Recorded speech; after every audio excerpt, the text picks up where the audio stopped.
अच्छे स्वाभिमान का निर्माण कीजिए। कुछ साल पहले मैंने कैदियों का नज़रिया और आत्मसम्मान विकसित करने के तरीके सिखाने का एक कार्यक्रम चला रखा था। उस दौरान मैंने कुछ हफ्तों में ही इतना कुछ सीखा जितना कि सालों में नहीं सीखा था। 2 सप्ताह तक मेरे कार्यक्रम में भाग लेने के बाद एक कैदी ने मुझे रोककर कहा, शिव, मैं कुछ ही हफ्तों में जेल से रिहा होने वाला हूँ। मैंने उससे पूछा कि उसने नज़रिया बनाओ कार्यक्रम से क्या सीखा। वह कुछ देर सोचता रहा। उसके बाद उसने कहा कि वह अब अपने बारे में अच्छा महसूस कर रहा है। मैंने कहा, मेरे लिए इस अच्छा शब्द का कोई मायने नहीं है। मुझे यह बतलाओ कि तुम्हारे व्यवहार में खास बदलाव क्या आया।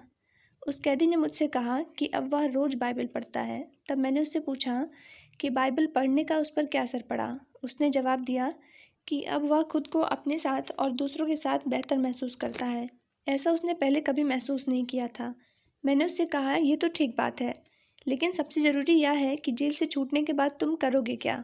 उसने मुझसे कहा कि वह समाज का एक जिम्मेदार सदस्य बनने की कोशिश करेगा। मैंने अपना सवाल दोहराया तो उसने फिर वही जवाब दिया। मैंने उससे एक बार फिर पूछा, जेल से छूटने के बाद तुम क्या करोगे। जाहिर सी बात है कि इस बार मैं किसी अलग जवाब की उम्मीद कर रहा था, लेकिन इस बार उसने गुस्से से भरी हुई आवाज़ में जवाब दिया, मैं समाज का एक जिम्मेदार सदस्य बनूंगा। तब मैंने उसे बताया कि उसके पहले के जवाब और इस बार के जवाब में एक ही शब्द का अंतर था। पहले उसने कहा था कि मैं बनने की कोशिश करूंगा, पर इस बार उसने कहा कि मैं बनूंगा। इन दोनों आवाज़ों में कोशिश शब्द का फ़र्क था। हम कोई काम करते हैं या नहीं करते हैं, वह कोशिश शब्द उसकी जेल वापसी के लिए दरवाज़ों को खुला रखता। हमारी बातचीत सुन रहे एक दूसरे कैदी ने मुझसे पूछा, शिव, क्या तुम्हें यह सब करने के लिए क्या मिलता है। मैंने उससे कहा कि मुझे यहाँ जो भावनात्मक संतुष्टि मिल रही है वह पैसे से ज़्यादा कीमती है। तब उसने पूछा, तुम यहाँ क्यों आते हो। मैंने कहा, मैं अपने स्वार्थ की वजह से आता हूँ। मैं इस दुनिया को जीने के लिए एक अच्छी और बेहतर जगह बनाना चाहता हूँ। एक और कैदी ने कहा, लोग जो करते हैं वह उनका निजी मामला है। अगर कोई नशीली दवाएं लेता है तो इससे तुम्हारा क्या लेना देना है। तुम उन्हें उनके हालत पे क्यों नहीं छोड़ देते। मैंने जवाब दिया, मेरे दोस्त, हालांकि मैं तुमसे सहमत नहीं हूँ, फिर भी मैं तुम्हारी यह बात मान लूँगा कि उससे मेरा कोई लेना देना नहीं है। लेकिन क्या तुम मुझे इस बात की गारंटी दे सकते हो कि जब भी कोई नशीली दवाएं खाकर कार चलाएगा तो उसकी कार केवल पेड़ से ही टकराएगी।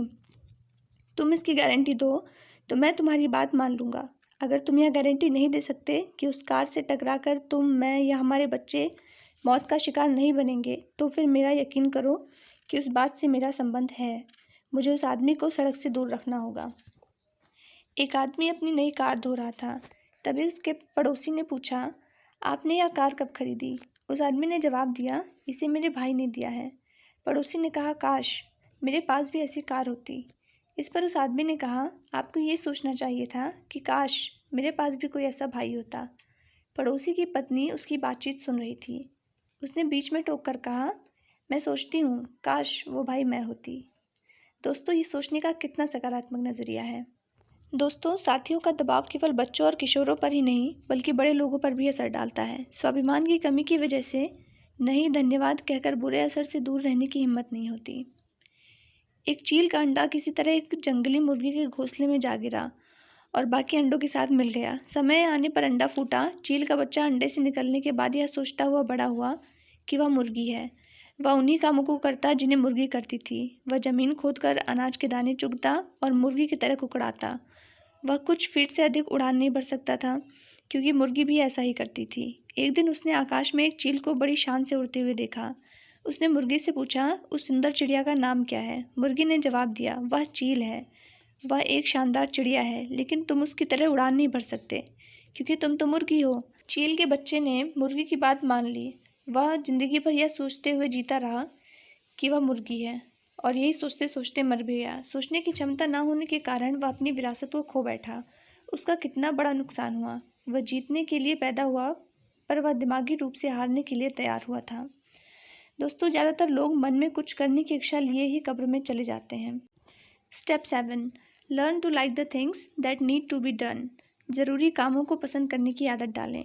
सेंट फ्रांसिस ऑफ असिसी, जो ज़रूरी है उससे शुरू करें, फिर जो मुमकिन है वह करें, और आप अचानक पाएंगे कि आप नामुमकिन काम को भी करने लगे हैं। Step 8, start your day with something positive.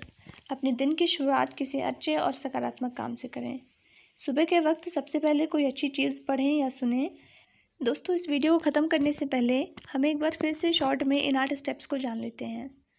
अच्छी चीज़ों की तलाश करें, हर काम फ़ौरन करने की आदत डालें, एहसानमंद होने का नज़रिया अपनाएं, लगातार ज्ञान हासिल करने का कार्यक्रम तैयार करें, अच्छे स्वाभिमान का निर्माण करें, नकारात्मक असर से दूर रहें, जो काम ज़रूरी है उन्हें पसंद करने की आदत डालें, अच्छे ढंग से दिन की शुरुआत करें। और अंत में, असफल होने पर आप निराश हो सकते हैं, लेकिन अगर आपने कोशिश ही नहीं की तो आपका नाश हो जाएगा। दोस्तों, ये लाइनें हैं बेवर्ली सिल्स की। तो दोस्तों, आज से ही अपने लक्ष्य की ओर आगे बढ़िए एक सकारात्मक सोच और नज़रिए के साथ। अगर आपको अपनी ज़िंदगी बदलनी है तो उसकी शुरुआत फ़ौरन करें। धन्यवाद।